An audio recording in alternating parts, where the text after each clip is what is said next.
Welcome back to another edition of the Unofficial Guide Disney Dish podcast with Jim Hill. This is a special edition only for you folks on Bandcamp, and it's keying off of the announcement that Universal Studios Florida just made about the new Skull Island attraction, which, as everyone knows, is about King Kong. With me to talk about this new attraction and the history of King Kong in Florida is Mr. Jim Hill. How's it going? I'm doing well. And Len, yourself? I am doing well, thanks. So we all know that King Kong used to be at Universal Studios. That was the Kongfrontation attraction. Yep. I never actually went on it, but it was, I guess, decent. Eventually, it got pulled up. But is that the history of Kong in theme parks, or is there more than that? Well, to be honest, Kong kind of started at Universal Studios Hollywood, but truth be told, the big guy played a huge role in Universal Orlando history. In fact, if that $7 million King Kong encounter, the first version of this attraction, hadn't turned out to be such a huge hit when it was added to Universal Studios Hollywood's Tram Tour back in June of '86, you got to wonder if MCA would have actually revived its plans to build a theme park and resort in Orlando. I mean, really? Yeah, I mean, it just, you have to understand that Universal got in late. MCA, the parent company of Universal at that time, they didn't actually buy land in the Central Florida area. In fact, to be specific, they bought 444 acres, basically at the corner of I-4 and the Florida Turnpike. They bought the first chunk of it in '79. I mean, Disney had been in the area buying since '65. Yeah, so almost 15 years, yeah. Again, just to put a fine point in this, when Disney came shopping, they managed to get 27,000 acres at less than $200 an acre. Okay. Yep. Now, MCA, because they're late to the party, they're able in '79 to grab 312 acres. And again, it's a centrally located chunk, so they're going to pay. But oy, did they pay. They got this land for $14,000 an acre. 70 times what Disney paid for it. Okay, no, but it gets worse because they need another 132 acres for frontage. They end up paying for this part of it $72,000 an acre in '81. All right, so total land purchase, and this is before they haven't built anything. They've bought the land. $12.5 million. And just for those of you who are doing the math at home, that's on average $28,000 an acre for the land. Okay, so again, Disney $200 an acre, less than. Universal $28,000 an acre. $28,000. Manhattan real estate is well more than that, but it's like buying in Texarkana, Texas, versus buying in downtown Manhattan. That's amazing. No, absolutely. And remember, this is 79, 81 money. So we're going by today's standards. They still paid out the nose. Yeah. Anyway, MCA executives understandably are nervous about this project, so much so that in 1980 they hire SRI International. This is Buzz Price's company. Stanford Research, yeah. And for those of you who don't recall, Stanford Research is the outfit that Walt hires in 53 and 54 to find the perfect spot for Disneyland. So these are the guys you turn to when you're nervous in the theme park field. And MCA asked Buzz's people to do a feasibility study about, whether or not it made sense to go forward with a Universal Studios attraction in Florida. And just to be clear here, if they had followed their original construction schedule, they were looking to open a combination tour production facility. They were supposed to have this thing open in 1984 for an estimated cost of $203 million. Okay. I'm guessing that didn't happen. No, that didn't happen. But I know that because I am actually holding in my hand here a copy of the report SRI International did. And by the way, these are available online. In fact, if you guys want a fascinating afternoon of reading, you want to Google Buzz Price, and eventually you're going to find his digitized set of papers. It's a small selection of the hundreds and thousands of these reports he made over the course of his career. But the nice folks at the Rosen Center put about 50 or 60 of these things online, and they are just fascinating. I mean, you dig down through this thing, for example, you find out that they were looking to do initially in Florida, Universal, was basically a carbon copy of what they'd done in California. You were going to get in a tram, you're going to roll through a back lot that featured a narrow escape from a collapsing bridge, which is something they added to the Hollywood version back in '74. You'd have a close encounter with Jaws, which, again, was something that was added in '76 after that movie came out in '75. Even the Battle of Galactica. Galactica! Seriously. Yeah, but the basic worry at that point was, how is Universal City, that's what the original name of this park resort was supposedly called, was going to stack up against Epcot? There was a real question about how the public was going to react to this still under construction futuristic theme park. And given that Lou Wasserman, the guy who was in charge of MCA Universal at the time, wasn't a big fan of unknowns, he held up Universal's entry into the Central Florida tourism market for a bunch of years, mostly because he was looking to mitigate MCA's risk. He was looking to bring in some financial partners, which brings us to a rather infamous meeting. This was held in the Jack Webb Bungalow on the Universal lot on July 29th, 1981. Wait, Jack Webb, isn't this like a detective series, isn't it? Just the facts, ma'am. Just the facts. Okay, all right, okay. Mr. Dragnet. Okay, so he has a bungalow in the Universal lot. Well, they have a bungalow that they named after Jack, which I think is a nice touch. It is. Okay, so this is when Wasserman's people are sitting down with a bunch of senior Paramount Pictures executives to discuss whether or not Universal and Paramount should become partners on the Universal City, Florida project. And among the officials who are sitting in the Jack Webb Bungalow on that day... I know where you're going with this. Go ahead. Michael Eisner, the then president and chief operating officer of Paramount Pictures. So what year is this? This is July 1981. Now, mind you, Len, to this day, Disney denies that Eisner was ever at this meeting or ever saw any plans at all for the proposed Universal City, Florida theme park and resort. But people who were actually in the bungalow that day have a very different description. In fact, this is a quote from an article that the Los Angeles Times published about this controversy back in April of 1989. Peter Kingston, a then MCA development executive and now president of South Pasadena's Day Ray Products, says, Michael Eisner was very definitely there. That's the only time I've ever met the man. He asked very intelligent questions. I was impressed by his grasp of the subject and equally his interest in the subject. He wasn't there to waste his time. Huh. Okay. And now, where the story gets interesting is, in fact, people at Universal were so impressed by the questions that Eisner was asking at this meeting that they actually thought it was a good thing. When, when Michael Eisner becomes the chief executive officer of Walt Disney Productions in October of '84, given Eisner's obvious interest and enthusiasm in the Universal City project, they thought, hey, Michael might be the guy who could persuade Disney's board of directors that the two companies, MCA Inc. and Walt Disney Productions, should go in together on a studio tour production facility for Disney MCA Studios. There we go. What's kind of interesting about this is they'd already made a run at Disney prior to Eisner arriving. MCA? Yep, they'd had a meeting with Ron Miller and company and again, just picture this is 81 or thereabouts. Okay.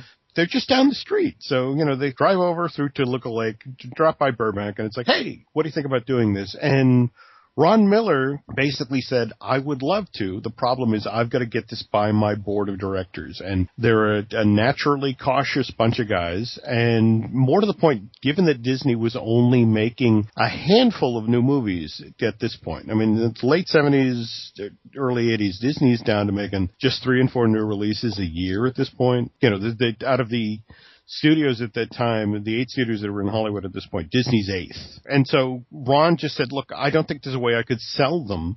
We're making so few films. There's no way I could sell them in the idea of let's go in with Universal, put $100 million into a brand new production facility in Florida when we're not even using what we have here in California. So Universal figures, okay, let's wait a few weeks. So they give him like 2 weeks to settle in. And then in middle of October 1984, they give Michael a call. And Sidney Sheinberg, who's the president and chief operating officer of MCA, gives Michael a call and pitches him on the, hey, let's go in together idea. And he's floored by Eisner's response. And it's just sort of, well, we're already working on something of our own. Thank you, no. By the way, here's the case to go with the knife I just put in your back. Yeah. And again, because the Universal execs said, now wait a minute, we were just talking with Ron Miller who said no. So it's not like Disney's had an idea in the works, but suddenly that's no, we're building something of our own. The Universal officials were just thought, this is bizarre. I mean, they didn't start to get angry until February of '85, which was when Eisner at the very first shareholders meetings that he's ever officiated at, begins to walk out his plans for the Disney MGM studio tour and production facility, which has some really uncomfortable parallels. I mean, again, I just want to cite one example here. But this is, again, a quote from the April 89 Los Angeles Times article. All right, first, we're going to listen to a description of Disney's Catastrophe Canyon, and then I'm going to walk you through the earthquake sequence that Universal had hoped to build a part of the tram tour they were going to build at Universal City, Florida. So, all right, out of the Disney promotional literature, catastrophe tram riders will find themselves looking up canyon walls, a vacation experience never offered before in Florida. But the setting is ominous as it is unusual. Ground tremors swell into a full-fledged earthquake. A power pole topples onto a nearby rail car, starting a fire.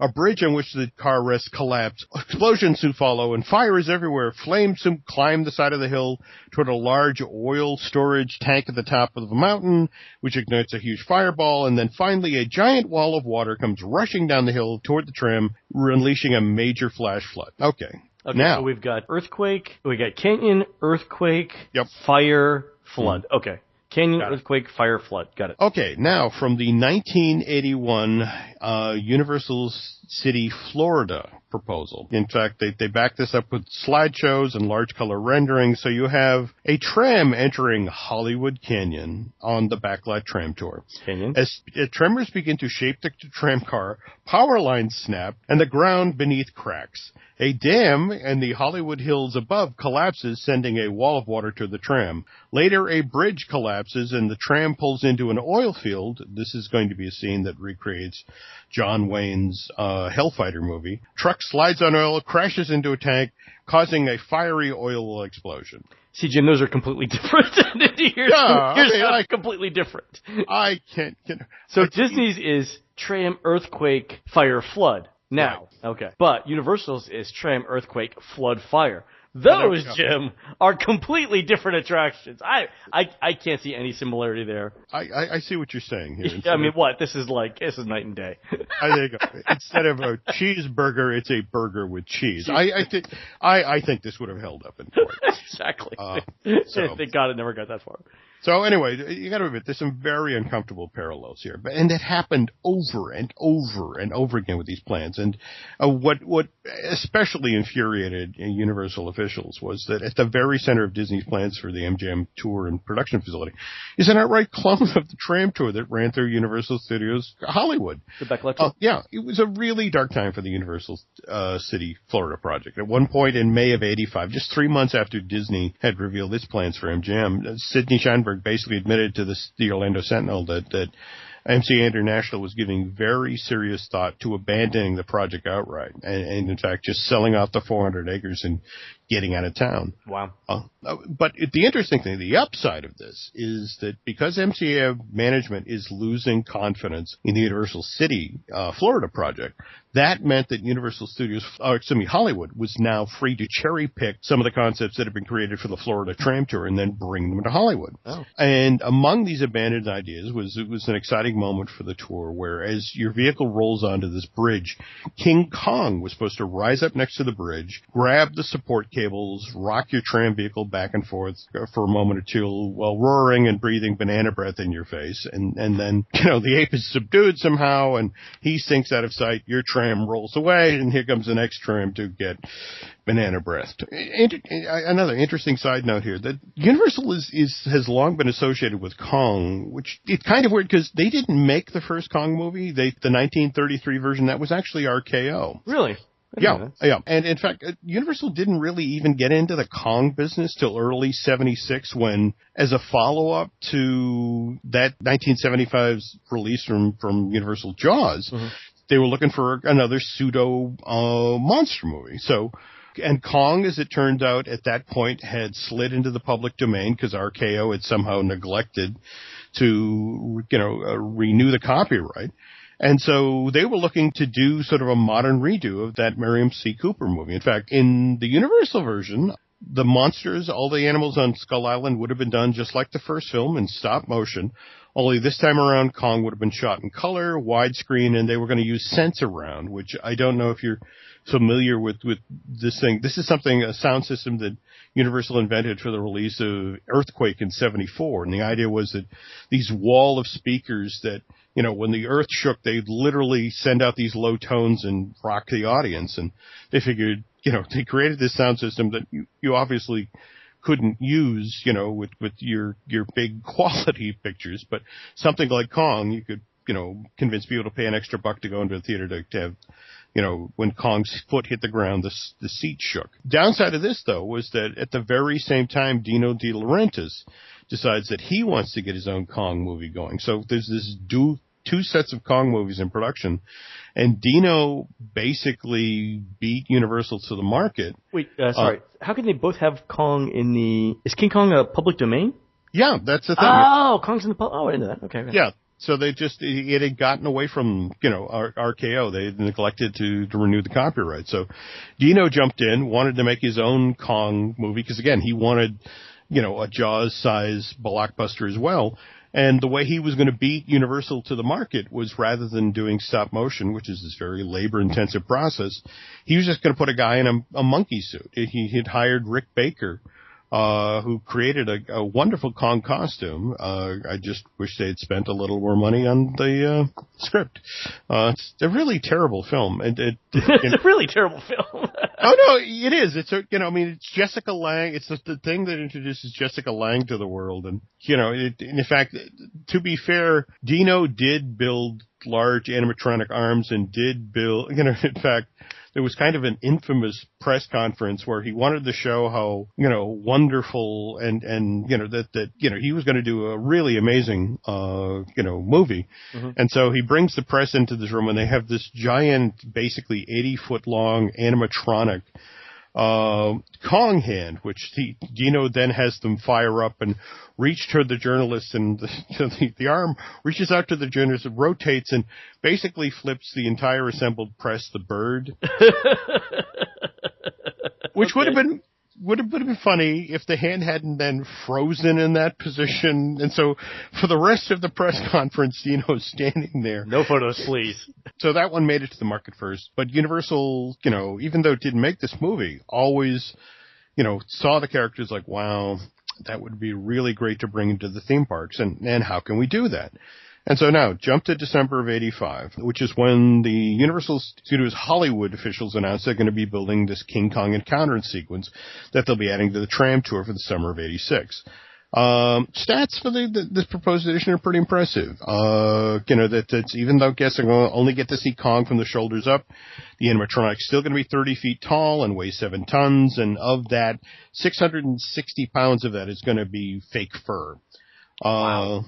And anyway, Universal builds this brand new 26,000 square foot soundstage to house King Kong Encounter in. And what's cool about this sort of U-shaped design track that they create for it is that at any one time there can be 2 trams full of tourists inside of this building. And it's only a 2-minute and 40-minute long experience, but it really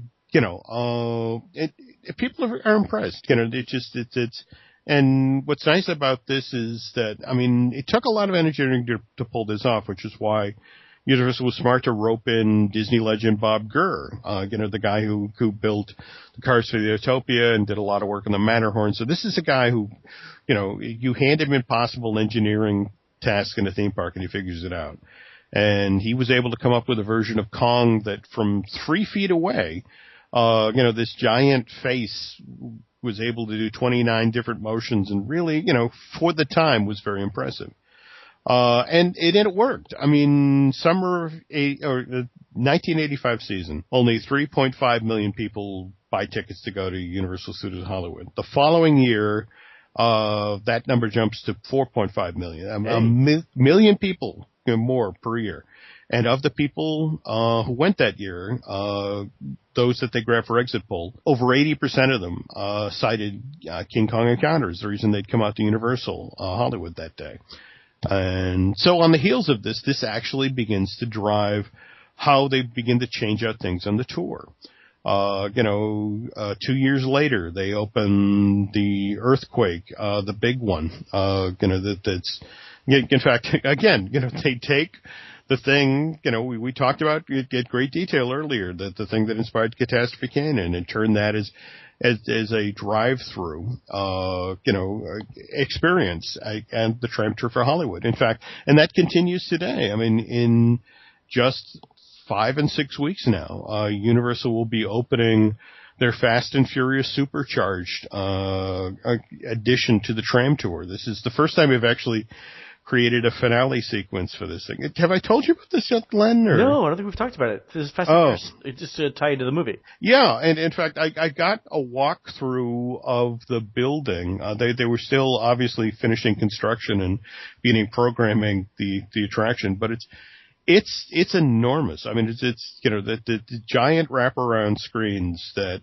and toward the end, they do, you're on a motion base, and they actually do this amazing thing. You are, they've set up earlier in the tour, you are, somehow there's a member of the Witness Protection Program who's on the tram tour. And they're identified, right? Well, I don't think it's the rebel spy thing from okay. Star Tours, The Adventures Continues, but maybe they will. But anyway, now you've got to be driven to safety. So in the big finale chunk of this thing, you see the Fast and Furious characters. In fact, I mean, this is the thing that Dwayne Johnson, Tyree, all those folks have come back to film for the attraction. So, and so you see the characters from Fast and Furious hook 2 super-powered tow trucks to the front of the tram. And you're now, through wind effects, sound effects, and what you're seeing in the projection, you are supposed to believe that you are being pulled through the heart of Los Angeles at 120 miles an hour. With terrorists who are powering drones that are firing the tram around you to all sides. It's another typical day on I-5, right? I mean, but my favorite moment out of this thing is, of course, and again, is there a bridge in Los Angeles that's actually been completed in a movie? Because no. Because that's what happens. You come to this uncompleted bridge, and you now being towed by these super predators. You jump, all right. And so again, picture that effect. But from the test footage they showed me and all that, it worked. But all of this ties back to King Kong Encounter. That they're hoping that come July 4th, when this thing actually opens up, so that people will, come out to Universal Hollywood just to be able to ride the tram, just to be able to experience the Fast and Furious Supercharged finale. So, these sorts of additions can have a huge impact on attendance levels and a theme park's bottom line. But in the case of King Kong Encounter, it was actually what one man said that made a huge difference in both, the future of the Universal Studios Hollywood attraction and what happened in Florida. And this was Steven Spielberg. Really? Yeah. Steven shows up, spring of 86. And you have to remember that Steven has a bungalow on the Universal lot. In fact, that this is where his... Apparently everyone has a bungalow on the Universal lot. Well, but this is different. This is the Amblin bungalow that was built deliberately to Steven's taste. I got in there 10 or 15 years ago for a press screening of Over the Hedge, and it's nutty. It's all Native American art, and it felt very strange to watch a movie in Steven Spielberg's private screening room where, they were like, "Go, get popcorn." Steven does, and it's like, no, I'll just sit here. No, yeah, I'm not going to touch anything. I'm good. I'm good. So anyway, Steven drives over one day in his golf cart to check out King Kong. Because Steven, as anyone who ever watched Jurassic Park knows, Steven is a fan of animatronics. And, to see something of this size was, and he wanted to see it. And so he's watching Bob and the guys do the final testing of the figure, and he's really impressed. And so he gets on the phone with Sidney Sheinberg, and he's telling Sidney, "I know this cost $6.57 million to build, but it's a really smart addition. Trust me, you're going to really see a bump in attendance. But let me tell you what I saw just this past weekend." And he starts to tell the story about how George Lucas called him and said, "Hey, come on over. We're going to WDI." And so, really, the next thing you know, George brought Steve over to WDI because he wanted to show off the Star Tours simulator. All right. So the next thing they have to, and you have to understand at this point, it's just the one that's located at 1400 Flower Street, and you have to climb up a ladder to get into the thing. But and Stephen, who's motion sick. Steven's notorious about heights and motion sickness. In fact, when Steven comes to Florida and rides the Jurassic River ride, he actually makes them stop it at the top. And he gets out. He's like, I'm good. I know what this is going to be like. No, that's it exactly. But he said, I see the dinosaur set. I'm going to the bottom. I don't want to get wet, and I don't like heights. So, but when you're Steven Spielberg, you can do that. You can do it, sure. So, but he says, look, that was the thing. I was looking at what they did with Star Wars and how Disney made that into an attraction, Star Tours. Says maybe we're going about this all wrong. Maybe what we really should be thinking when we look at things like King Kong or Earthquake or at that time they were talking about doing some sort of pull-through strange thing for Back to the Future. I mean, they had Courthouse Square at Universal Studios Hollywood where they actually shot the scene with Doc Brown dangling off of the clock tower. Right. And it was like, well, could we do kind of a pull-through thing there? And Steven's like, maybe these aren't 2-minute long pull-throughs. Maybe these are attractions. Oh, so by pull-through, you mean pull-through tram tour? Yeah, I mean, just pull in, you watch a scene, you go on. Okay. And it was one of these things where, for Sheinberg, that completely opened his eyes. And, in fact, that day, after that phone call, the Universal City, Florida project was back on. Sidney now had a way to do battle with Disney. He turned to the Universal creative team and said, look, these aren't vignettes anymore. These aren't things we see off the tram. These are full-size attractions. We have to give guests the way to ride their favorite movies. So, that's the kickoff of the catchphrase for Universal. Yeah, so that was their tagline for the longest time. Ride the movies, right? Now, the downside is Universal is now basically in an arms race. They have to out-Disney, which means bigger rides, better rides. And you have to understand for Universal management, the idea of designing and building custom rides is this is staggering. When they sat down and started having meetings about this, and explained to, Sid and Lou Wasserman about, for example, to do the King Kong ride-through attraction, whereas the pull-through tram thing was $6 to $7 million. That'll get you a doorway on an attraction. That's it exactly. That the original estimated cost of that attraction was $25 to $30 million in Florida, and from somebody in the room, they just describe how Lou just turned ashen. It's just like, oh my god. But it's like, look. So at this time, $25 to $30 million. That's like a decent sized movie back then, right? No, that's it exactly. And the whole notion of you're still building in Florida, and you still don't know if anybody can come to this park. But he recognizes that, look, we're in this situation. This is what we've got to do. All right, so to jump ahead here, now it's a question of what sort of story are we going to tell in a King Kong ride-through, and what sort of ride vehicle are we going to use? And what's kind of interesting is that the gentleman who was in charge of this project, Bob Ward, remembered there was a relatively recent Sylvester Stallone, Rutger Hauer movie. You may have seen it. It's, again, really bad. Nighthawks. This was released in 1981. That wasn't a bad movie. Oh. This is the one where on the VHS, it's both of them, like half of their faces shown in a black background. Right. Yeah. Is Stallone a cop? Yep, Stallone's a cop, going head-to-head with a terrorist who, you'll remember at one point in the movie, Rutger Hauer has a tram full of tourists that are dangling off of the Roosevelt Island tramway in New York. The thing that runs alongside of the 59th Street Bridge. For me, Stallone's acting generally obliterates everything else in a film, so it's hard for me to. Yep. Well, this is that movie. I think I remember actually where I was when I saw that movie, which is sort of interesting. But I'm familiar with most of Stallone's mid-'80s work.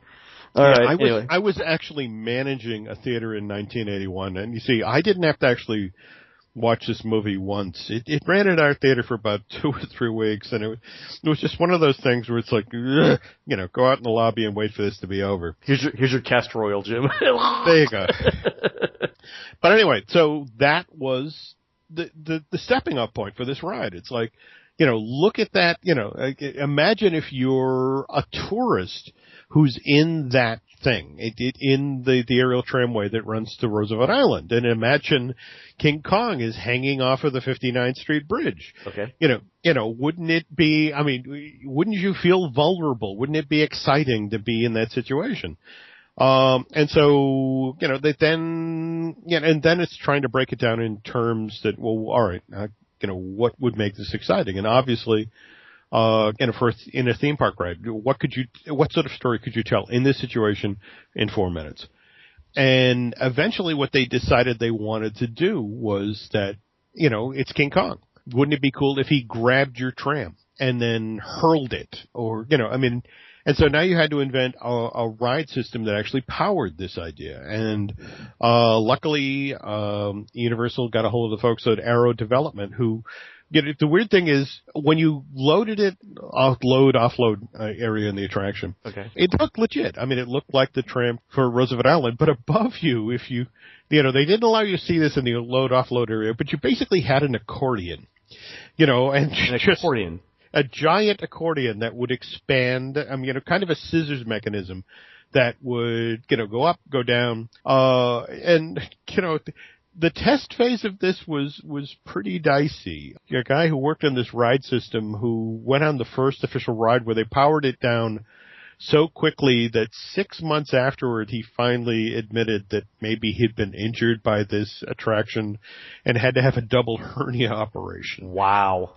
It was very, very powerful and very tricky to operate. And meanwhile you have your 37-foot tall animatronic who weighs 13,000 pounds and, this has got all sorts of challenges. For example, you've got to build inside of a building a convincing version of the 59th Street Bridge, so let's just put it this way, this was kind of a masterwork of lighting and black velour. Okay. There's a lot of stuff that you don't see in the New York skyline. Yeah, and they honestly, they come right up to the opening of June of 1990, and everyone agrees it's got the makings of a great attraction, but it's just the computer systems aren't working, nothing's coordinating. So for opening day, they went ahead with opening day. Did they really? Without it? Oh. They wouldn't do that now. But this was what Bob had said, because Bob's been writing about Universal since it opened. He said that once they decided that they had to do Disney-like attractions, and they started competing on Disney's turf, they were so out of their league that they spent it was like another decade until they could get everything straightened out. Oh, absolutely. And I just and that opening day, I got to talk with one of the techs who worked on this thing, and he said, "Look, the Lusitania had a better opening day." Well, the weird thing is they did, they had all these celebrities they'd flown in. They had all these MTA bigwigs that they'd flown in, and they just decided, look, what we'll do is we'll put these people through the attraction, and we'll do whatever we have to operate the attraction successfully for them, and as soon as they're off, we're shutting down for the day. So, picture this, because you got to remember that you're talking about, giant pieces of animatronic, huge, lots of electrical current.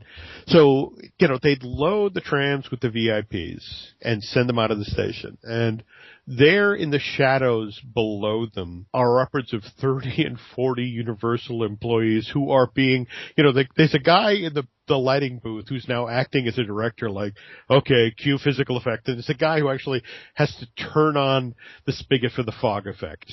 All right. And there's somebody who's waiting to hit the button to have Kong, roar. And, when it comes time for Kong to actually reach for the tramway, there's a guy sitting in the control room who's actually controlling the knobs for the arms. Wow. All right. And it's all, there were so many of us who almost died that day because, again, giant pieces of equipment that people who aren't supposed to be in safety areas. There's so many safety rules. We should have all been arrested. That's like the best opening day story ever. We should have all been arrested. Yeah. But again, as soon as the bigwigs have gone through and as soon as the celebrities have gone through, bang, closed. All right. And it took months, and to be honest, a couple of lawsuits before all of this rides problems were solved. And to be honest, Kong never worked really the way he was supposed to. In fact, a couple of times, I was an Orlando local lived in the area, I want to say from 92 to about 96. Okay. And periodically we'd bring family to town, and they'd want to do Disney, and then they'd want to see Universal, and it was always the concern. You'd get on Kong, and it's like, is it going to work this time? And and I remember particularly one time we come around the corner, and here's Kong dangling off of the 59th Street Bridge, and he's working mostly. I mean, his head's moving and his arms waving, the one he's supposed to swat the vehicle with. But the thing is that his teeth, for some odd reason, had fallen out of his mouth. So evidently Kong. Okay. Well, no, that's it exactly. He's got a closed set of dentures on his lower jaw. So this toothless upper lip is continuing to roar, but there's this mouthful of closed teeth below him. And that was saying the ride operator, because everyone's laughing, had to acknowledge it. And it's like, well, I guess Kong didn't use his polygrip today. If you translated the gorilla screams, it would be, "You kids, get off my lawn!" Pretty much. And that was the thing. It's like, at this point, the character, is 70 years old. So It's like, it's not a surprise he's having, teeth-related issues. He would later be cast in a Clint Eastwood film. Anyway. There we go. All right. So to jump ahead, September 2002, Kong closes to make way for the Revenge of the Mummy coaster, an indoor coaster.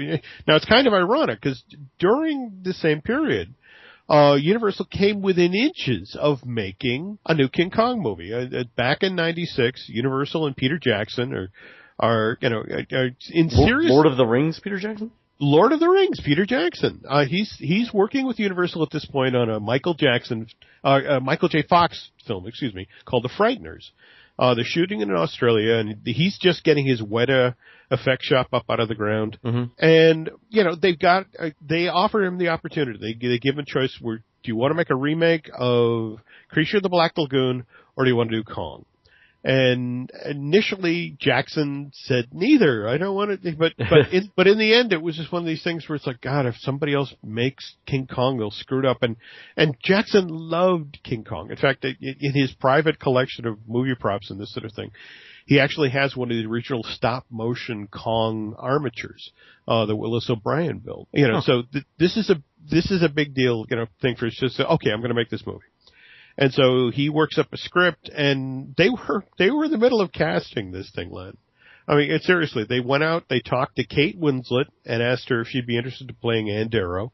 They went to George Clooney and asked him if he would be the Jack Driscoll, the hero figure.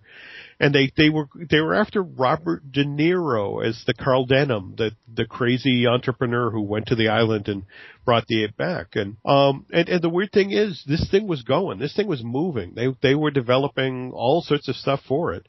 But ultimately Universal, there were two things. Frighteners didn't make a whole lot of money, and suddenly Universal lost confidence in Jackson. And also, Sony was prepping its Godzilla movie, which was going to come out the following year in '97. So they pulled the plug, and it was a huge disappointment for Peter. I mean, again, as I mentioned, enormous Kong fan, and not to mention all the work that Weta had done up until that point. And it's just, they never thought they'd actually get to make the movie. So out in front of Weta, they actually created this faux giant King Kong footprint in the sort of the cement as you entered the building, and then wrote Kong was here. That's great. Okay. So anyway, now jump ahead to 2001, 2003. As you said, Peter Jackson, Lord of the Rings, huge, that trilogy, huge financial success, huge critical success. And now Universal is like downright eager to be in business with Peter Jackson. So it's like, You want to make a 3-hour and 5-minute long King Kong movie? Absolutely. Sure. Whatever the hell you want to do. You want to cast Jack Black as Orson Welles? Go ahead.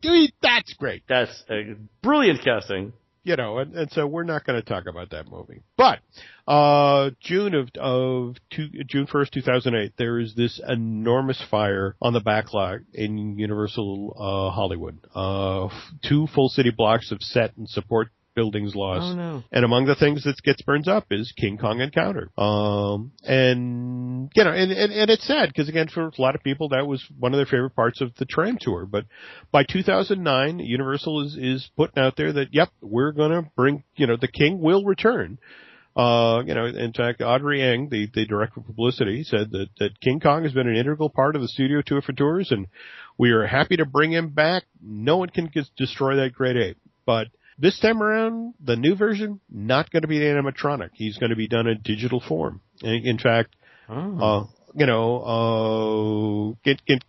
fact, they turned around to Jackson and said, you know, because they still want to be in business with him, you know, because at that point they were kind of hoping that if they behaved nicely, they might get these Hobbit movies that, you know, Peter was making noise about making. Mm-hmm.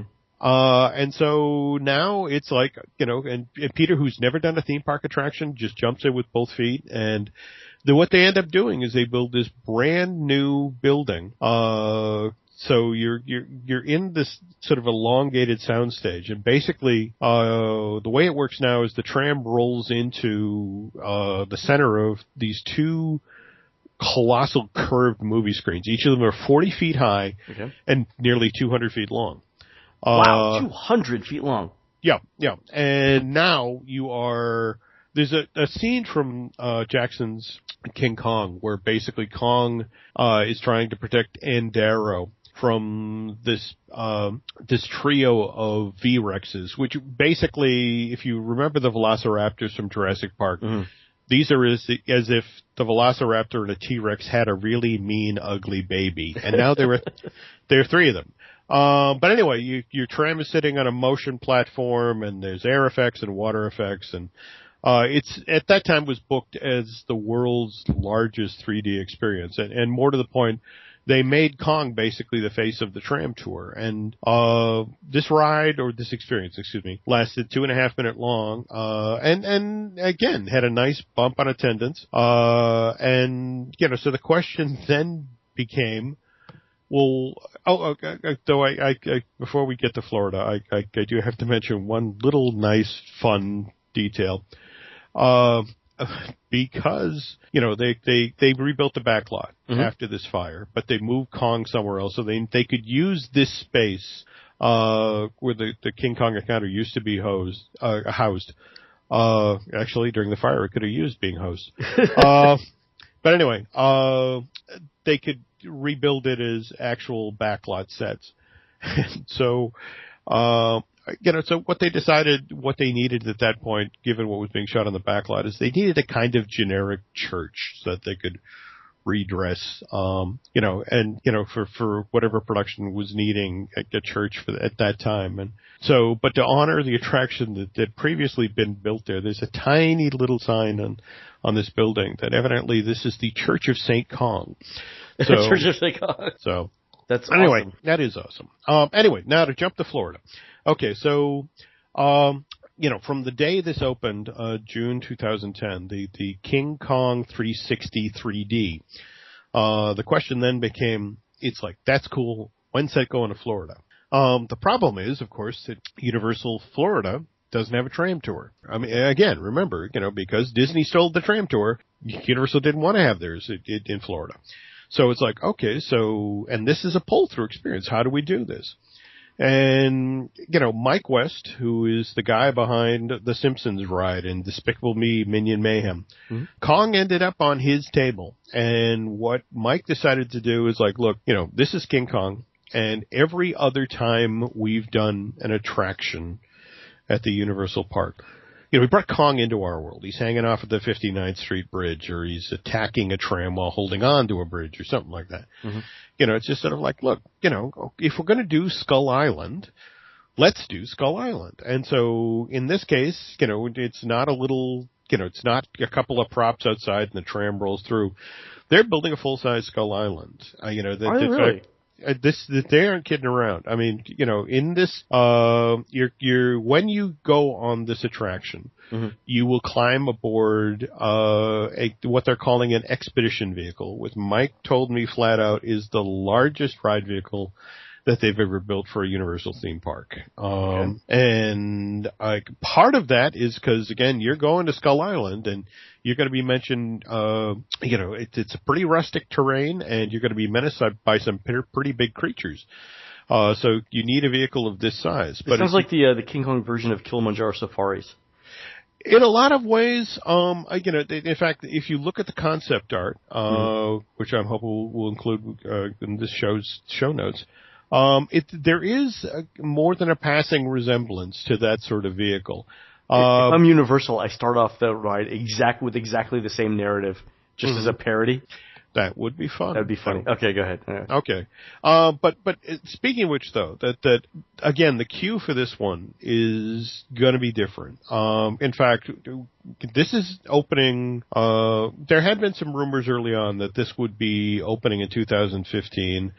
As part of Universal Orlando's 25th anniversary. As it turns out now, it's been pushed to 2016. Part of the reason for that is, though, they want to do something different with the queue. I mean, the notion is that as you're making your way to the, load, unload station, this is a remote jungle. This is dense. So Universal Horticulture is going to be in there 3 and 4 months ahead of time growing this jungle that in some cases, guests are going to have to actually push through.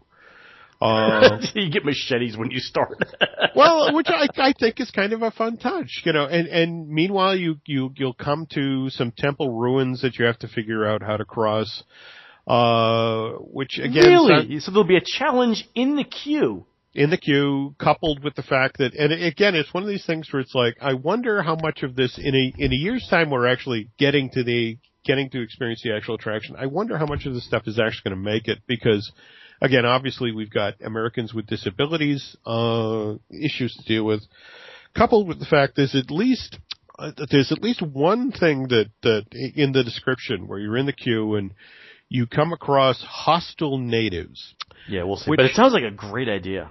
It does sound like a great idea. But now you board your vehicle, which, by the way, is a trackless vehicle.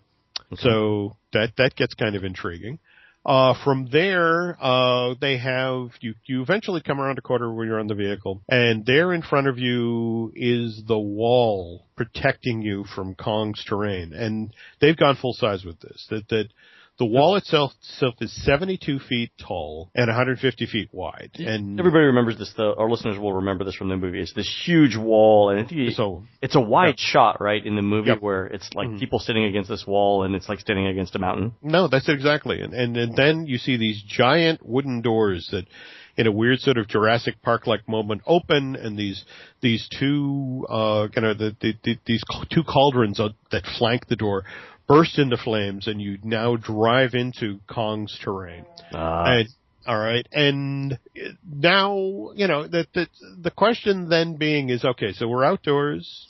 What happens next? And at this point, your driver turns to you. It's like, well, it's time to put on your cave goggles. All right. So, again, this means we are driving into a show building where there will be 3D effects, but what Mike told me is that, again, this has always been a knock, or at least a knock lately on Universal, that they just build attractions that feature screens. You're always looking at screens. And it's like, no, this time around we are building sets the size of which you've never seen before.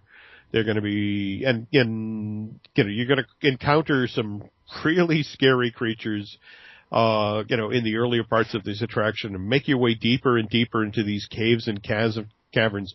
And then you meet the big guy himself, who, and again, Mike was very cagey about this, that there is going to be digital projection, but there are also going to be giant physical effects. So one wonders that if this is going to be one of those 3D animatronic hybrid things going on here.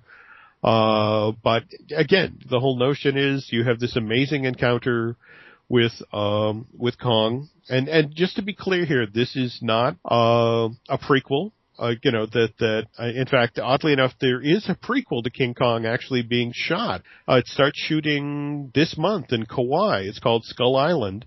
And in a weird sort of coincidence, this attraction opens in, we'll say summer 2016.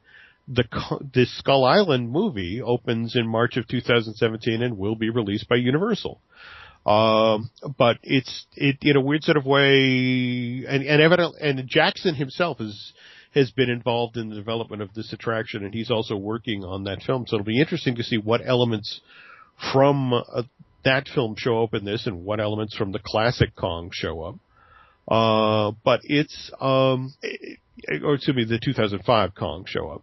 But Mike was very insistent that this is neither, a prequel to the original film, nor does it really reference the, Skull Island film from 2007. It's something unto itself. It's, we've never done anything about this like this. And let me get the line here. He refers to this, they're using technology in ways they've never used it before. Rather than a multi-dimensional Project 3D film, they refer to this as a multi-experiential. So evidently there will be different elements depending on different times that you ride. But so that's good. But again, they're just hoping, now this is being built on a chunk of land that's never been developed before. Right, it's an expansion pad, right? Yeah, it actually sits between, Cartoon Lagoon and Jurassic Park. In fact, to be specific, it sort of sits at the very edge of Dudley Do-Right's Ripsaw Falls and sort of the outside edge of a Jurassic Park, river, adventure. And which brings me, I guess, to my final question or concern. I mean, don't get me wrong, I'm really looking forward to this project. But this is Skull Island sitting right alongside of Jurassic Park. And, I mean, I think about it. If you were the guys who worked at Engine, who were engineering all of that DNA, sucking it out of, amber and old mosquitoes, spending those hundreds of millions of dollars, wouldn't it kind of disturb you to learn that, there was just this island right next door that had real dinosaurs just available? Like right now? I mean, you didn't know. I mean, come on. Wouldn't you want to just go back next door and it's like, could I borrow Nino and be like, I just need 5 minutes here. There you go. Okay, could I borrow a cup of Brontosaurus? Just sort of. That may be my only quibble about this project, but anyway, so that's pretty much brings us up to date with Kong, and I just have to caution everybody that given as ambitious as this project is, and given the technologies, and given also what we learned from King Kongfrontation, that this might be a hard one to pull off. We might want to be ready for a protracted soft opening on this one in the spring and summer of 2016 as Universal figures out how to work this one, because it definitely sounds like they're trying to do something that's just as ambitious as Harry Potter and the Escape from Gringotts, which that took a couple of months to be fully open to, right? To be honest, Len, I'm still hearing that there are effects that they're still trying to get right on that one. In fact, if the story I was told was true, one of the reasons that Universal in the fall or the early fall of 2014 was so thrilled that Halloween Horror Night came along was that J.K. Rowling wouldn't allow them to put guests into Diagon Alley as part of Halloween Horror Night. So that meant the land could shut down at night, and they could work on it. They could work on it. They were evidently effects and props that were still out on the loading dock from July that they would, work overnight to put into the show. Just remember, just because an attraction opens sometime doesn't mean it's done. You come back in a couple of months, you may see some new stuff or a lot of new stuff. Oh, good. Good to know. So, anyway, that's Kong. Fantastic. And that opens when, Jim? Again, in the extremely vague summer of 2016. So Summer of 2016. Great. So we have a little bit more than a year for it to happen. Great. Cool. There you All go. right. We'll do updates on it then. Cool. Okay, thanks, Jim. All right, you've been listening to the Unofficial Guide Disney Dish podcast with Jim Hill. Please go on to Bandcamp and iTunes and Stitcher and rate the show if you can, and tell us what you'd like to hear next. So we're always listening to your requests. For Jim, this is Len. We will see you on the next show.